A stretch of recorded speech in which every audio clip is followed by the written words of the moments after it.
It's Sunday, December the 6th, 2015. I'm laying in my bed and it's early in the morning, this Sunday morning, feeling very sick. My body feels very sick. This is what it feels like when AIDS takes a toll on the physical body that we live in. I'm now 57 years old, and this is the very week,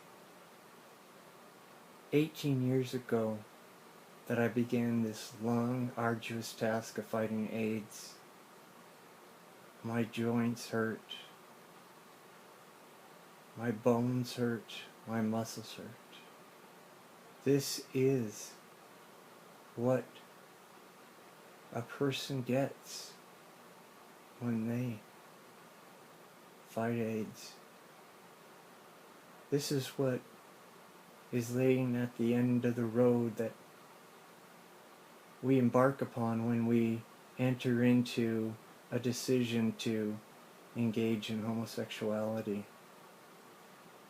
Now, I'm not involved in homosexuality anymore, but I bought into the lies and deception that was sold to me as a young man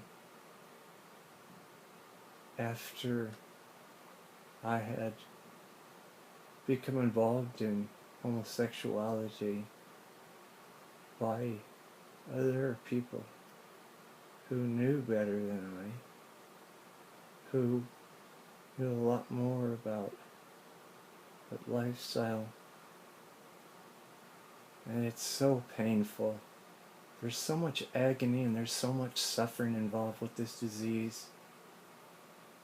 And it's a hard road to comprehend that there are people out in our nation and in the world who are encouraging kids, young kids, 17 years old, young like I was, who are being encouraged by older homosexuals to get involved in gay rights and the gay community and the gay agenda, and not really telling these kids the truth, lying to these kids, telling these kids to go out and do whatever they want.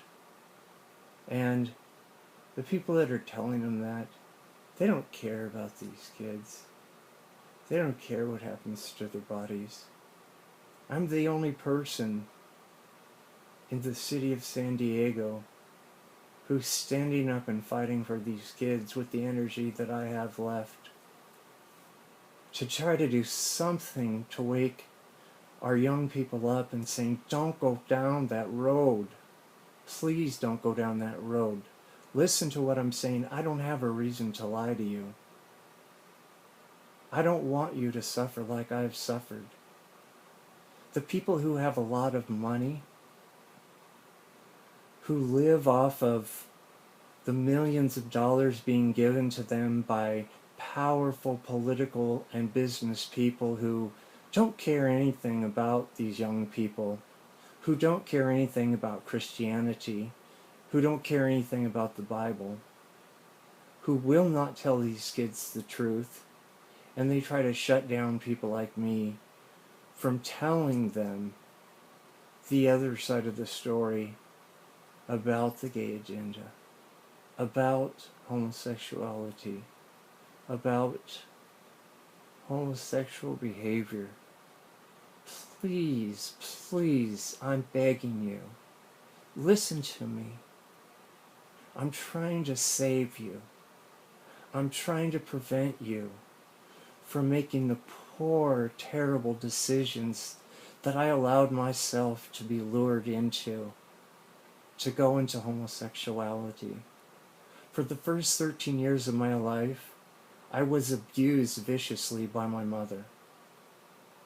As a baby, she was abusing me. As a young kid in elementary school, she was abusing me. And I had no one to protect me, no one to stand up for me. My dad just stood by and let her beat me until there was nothing left of me.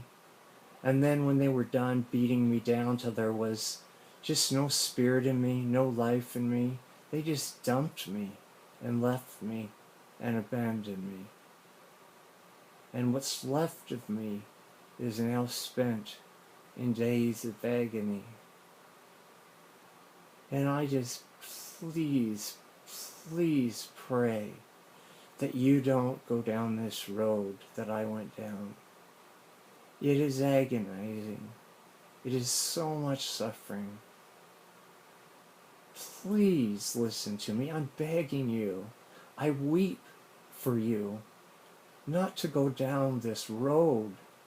They're lying to you and telling you to get involved in homosexuality, that there's no consequences. I don't have a reason to lie to you. I love you enough to tell you what's happened to me. Putting myself out there on the line, risking so much persecution and so much hate, so much bigotry from gay activists who want to censor me and silence me so that people can't hear what I have to say. They want to classify me as the bigot and the hateful one for trying to speak out and tell the young people of our generation the truth. And the truth is so readily available. Homosexuality really kills the body. It really drives people insane. It really just decimates the body's ability to fight off the gay agenda. Please listen to me. Please, I'm begging you, please listen to me. There is a God in heaven who loves you. He died for you when he sent Jesus to come down to this earth to redeem mankind from the sins that were destroying them. He made a way out of this terrible sin. If we choose him, if we choose to believe that he is our Savior, that he is God come in the flesh,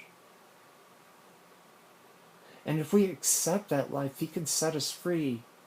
But he has to set us free before it's too late, before we go so far down the road of homosexuality that the damage cannot be undone. I'm begging you, please, please listen to me. I suffer in my body.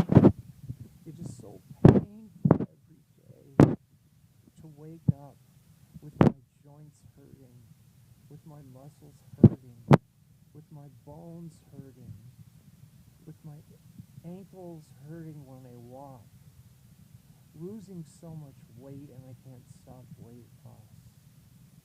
My liver is so inflamed. My pancreas is so inflamed.